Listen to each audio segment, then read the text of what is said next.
जय भीम, जय भारत, जय संविधान।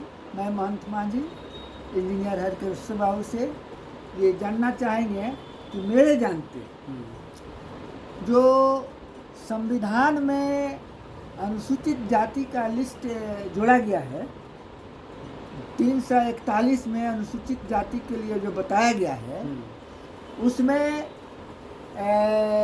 हिंदू रिलीजन में, हिंदू धर्म में अछूतों के साथ में दुर्व्यवहार हुआ था, उन्हीं का लिस्ट जो है सो बना हुआ है, उन्हीं का है। इसमें 1950 में जो लिस्ट बना, उसमें ये बात थी कि अगर कोई जाति अछूत था लेकिन किसी कारणवश उसमें नहीं जोड़ा जा सका है, छूट गया है,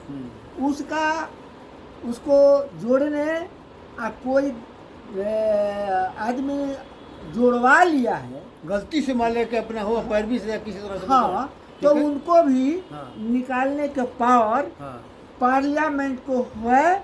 जो दस्तखत से, अब प्रेसिडेंट के दस्तखत से जो निकलता है लिस्ट, वो प्रेसिडेंट को पावर है, पार्लियामेंट के द्वारा पास किया जाता है और वहाँ करना है। तो इसी संबंध में कब कब ये हुआ, कैसे हुआ, आपसे जानना चाहेंगे। आप बताइए सबों को, ताकि ये क्लियर हो जाए। देखिए, आप वहाँ तक एकदम सही बात ले गए कि भाई शेड्यूल कास्ट का जो लिस्ट है वो संविधान का अनुच्छेद 341 में, उसी तरह से शेड्यूल ट्राइब्स का लिस्ट है 342 के 1, ठीक है। तो उस समय संविधान बना तो पहला बार कहा कि राष्ट्रपति के हस्ताक्षर से, राज्य प्रमुखों के रिकमेंडेशन पर और राष्ट्रपति के हस्ताक्षर से जो भी मान लीजिए कि दस्तखत मान लीजिए कि जिस जाति का रीजन वाइज हो गया, वही अनुसूचित जाति, ये क्लियर हो गया, ठीक है। उसके बाद मान लें कि फिर भी लोगों को, संविधान निर्माताओं को ये दिमाग में बात थी कि बहुत सा ऐसा कारण भी हो सकता है कि बहुत सी जातियाँ छूट गई, हो सकता है कि अनटचेबल्स थी और रहते हुए उनका किसी कारण से छूट गया, या अनटचेबल्स नहीं रहते हुए कोई इसमें शामिल हो गया हो, ऐसा संभावना है। या बहुत से अभी रियासत को मिलाना है, बहुत से रियासत, क्योंकि रियासत को मिला के ना देश बना, तो बहुत से रियासत मान लें कभी मिला नहीं था, उम्मीद तक हो जाता है कि बाद में और रियासत को मिलाएगा, तो उस क्षेत्र में, उस रीजन में जो शेड्यूल कास्ट, जो अनटचेबल्स होंगे, तो उनको भी इसमें जोड़ना पड़ेगा, ठीक है। तो इसीलिए उसमें एक संभावना को देखते हुए संविधान में ये व्यवस्था रखा गया कि भाई संविधान में अगर कोई आता है, पता चलता है कि भाई शेड्यूल कास्ट अनटचेबल्स थे, तो उनको लिस्ट में इंक्लूड किया जा सकता है, या अगर गलती से कोई आ गया तो उनको निकाला जा सकता है, ठीक है। लेकिन उसको लिए बहुत हार्ड कानून बनाएगा, आसान नहीं बनाएगा, ताकि इजीली पॉलिटिकल कारण से मान लीजिए कि इस लिस्ट को डिस्टर्ब नहीं किया जाए, ठीक है।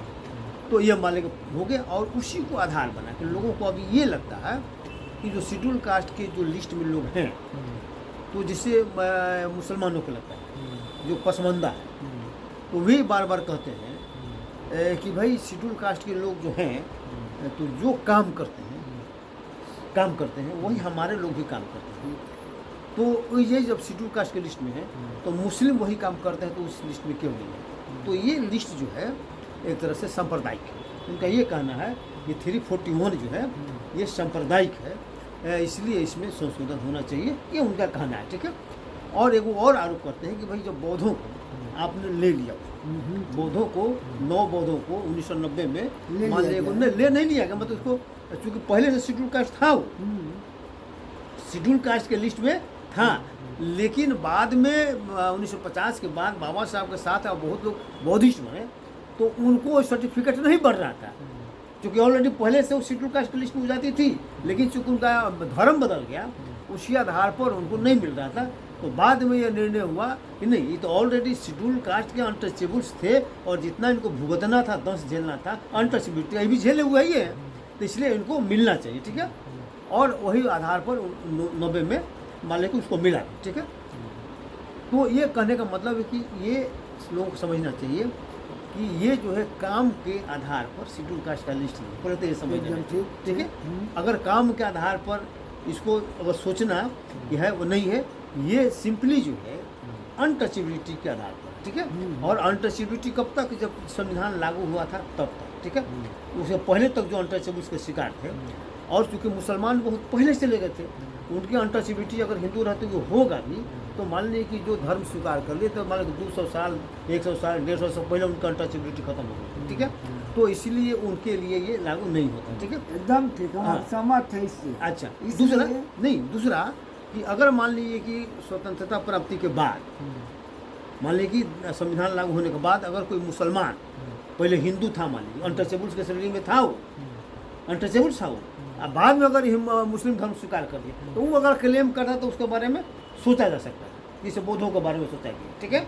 लेकिन चूंकि जितना मुस्लिम है वो 200-150 साल बहुत पहले चले गए, आज़ादी के बाद से नहीं के बराबर नहीं है। मान लें कि कोई मुसलमान, मान लें कि कोई हिंदू जो है ना, कोई मुसलमान बना, ठीक है, तो इसलिए उनका क्लेम करते। दूसरे देखिएगा, अति पिछड़ा वर्ग के लोग, उनको लगता है कि भाई शेड्यूल कास्ट का लिस्ट जो है ना, मतलब शेड्यूल कास्ट के लिस्ट में जो बहुत सी जातियाँ हैं हमसे अमीर है, तो भाई वो अमीरी गरीबी है तो हमको भी उसमें हो जाना चाहिए, हमारी स्थिति सुधर जाएगी। ये लोगों के दिमाग में है कि अमीरी गरीबी की बात होती है, लेकिन उनको ये समझना चाहिए कि अमीरी गरीबी का लिस्ट तो है ये नहीं।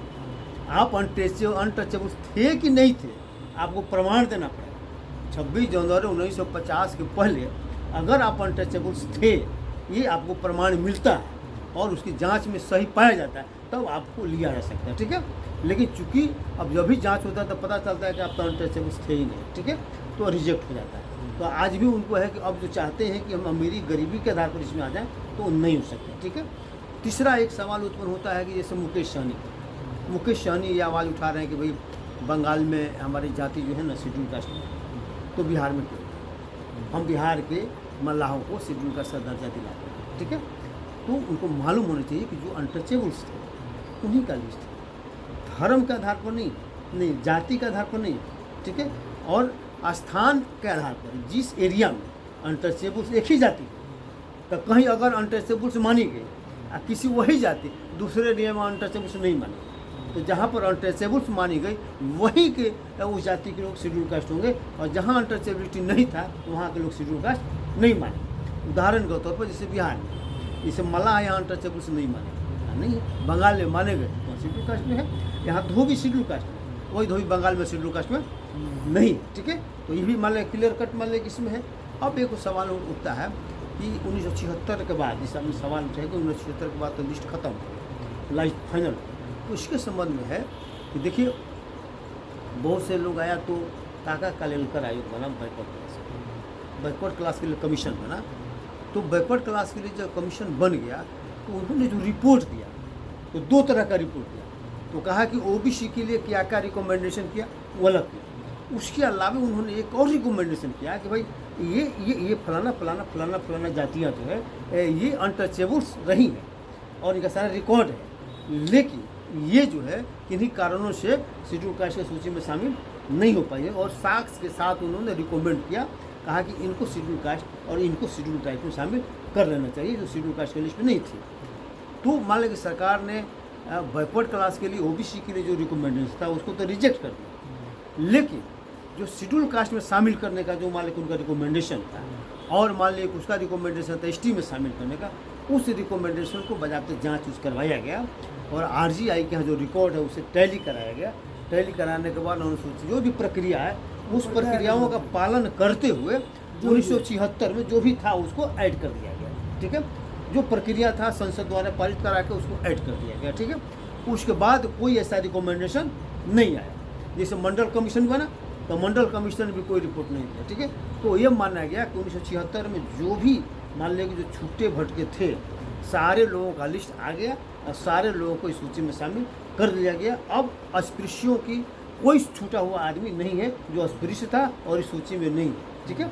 तो ये क्लियर कट मान लीजिए कि हो गया। अब मान लीजिए हो गया कब शेड्यूल कास्ट के वही देखा देखिए शेड्यूल कास्ट में अपने भाई लोग जो शेड्यूल कास्ट के जो अपने आप को कहते हैं कि हम उससे ज़्यादा गरीब हैं, हम गरीब हैं, तो इसीलिए हमको उनसे ज़्यादा तरजीह मिलना चाहिए क्योंकि ये गरीबों का लिस्ट है। उनके भी दिमाग में है कि SC ST का लिस्ट जो है गरीबों का लिस्ट है, इसलिए इस गरीबों को लिस्ट में हमको अलग मान लें कि प्रेफरेंस मिलना चाहिए। ये कन्फ्यूजन में भ्रम है। ये भ्रम है, भ्रम। जबकि वास्तविकता है कि ये अमीरी गरीबी का लिस्ट है ही नहीं।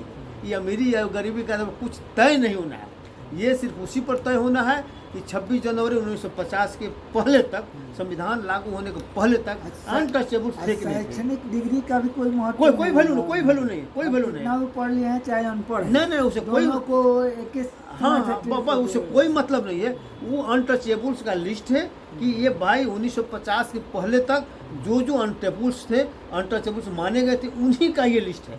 जो अनटचेबल्स माने गए थे उस लिस्ट में नहीं है, ठीक है। और उस लिस्ट में जो कोई परिवर्तन नहीं होगा, ठीक है। परिवर्तन मान लीजिए छूटल भटकल थे उनको ला दिया गया है कि नहीं। अगर मान लीजिए आज भी अगर किसी को लगता है कि हम अनटचेबल्स मान लीजिए कि थे, मान लीजिए हम इसमें लिस्ट में नहीं है, तो अपना साक्ष्य के साथ अपना रिपोर्ट अगर देगा तो हो सकता है कि मान लीजिए उनको भी शामिल किया जाए। तो रिजर्वेशन 3 तरह का है। तो ये मान लीजिए हो गया। दूसरे में अगर मान लीजिए कि लोगों को लगता है कि भाई हम अनटचेबल्स मान लीजिए और हमारे ऊपर लोग, तो अगर लगता है कि फलाना आदमी अनटचेबल्स नहीं है तो आप आवेदन दीजिए। अच्छा कहिए कि हमारा अनटचेबिलिटी के अलावे हमारे साथ और आपका दो का हुआ था। आप तो अनटचेबल का लिस्ट है, अगर इस लिस्ट से अलग आप होना चाहते हैं तो दूसरा और कारण बताइए। कारण बताइए कि नहीं हम अनटचेबल्स नहीं थे, अब बताइए आप। हम मान लीजिए कि गरीब थे तो गरीब वाला लिस्ट में जाइए आप, यही ना बात है। जो आर्थिक शैक्षणिक आधार पर जो पिछड़ापन है उसमें आप जाइए आप। अगर अनटचेबल्स है तो इसी में रहिए, ये सीधा सा मान लीजिए। तो मेरा सवाल ये था कि साफ लोगों को समझना चाहिए कि शेड्यूल कास्ट का लिस्ट जो है फाइनल हो चुका है। अब इस लिस्ट में किसी का ना इंक्लूजन हो सकता है ना एक्सक्लूजन हो सकता है। और इसके लिए डॉक्टर अंबेडकर ने जो संविधान में जो संसद को पावर दिया था, इसीलिए दिया था संसद को कि ताकि इस लिस्ट को कोई डिस्टर्ब नहीं करे और सूची को डिस्टर्ब होने से पूरा शेड्यूल कास्ट का स्थिति मतलब संविधान मान लेंगे खत्म हो जाएगा। इसीलिए उन्होंने दिया, लेकिन इसके विरुद्ध में सुप्रीम कोर्ट में जाकर एक तरह से स्टेट को पुनः पावर उन्होंने दे दिया कि आप मुझे वर्गीकरण कर सकते हैं। स्टेट को तो मैंने ये तो कानून वो बना दिए। हाँ तो कानून बनाने का राइट नहीं है भी नहीं, इसीलिए उन्होंने सरकार पर फेंक दिया ना। वो कानून कहा लेकिन सरकार में फेंक दिया कि तुम करो, है कि नहीं।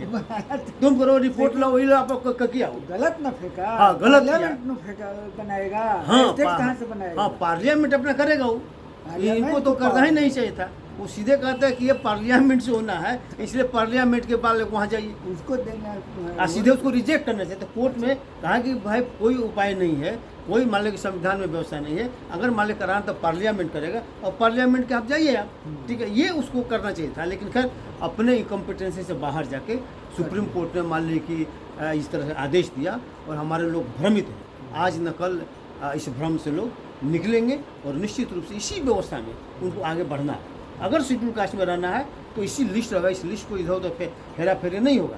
शेड्यूल कास्ट का लिस्ट में रहना है तो शेड्यूल कास्ट का लिस्ट ही रहेगा। ऐसा नहीं कि शेड्यूल कास्ट 1 और शेड्यूल कास्ट 2 और शेड्यूल कास्ट 3 और शेड्यूल कास्ट 4, क्योंकि शेड्यूल कास्ट का लिस्ट है और ये संवैधानिक है और शेड्यूल कास्ट के रूप में ही आपको कुछ मिलना है, ठीक है। किसी जाति के नाम पर आपको मिलना जुलना नहीं, ठीक है। तो इतना ही हम आज इस बात को समाप्त करते हैं। जय भीम, जय भारत, जय संविधान।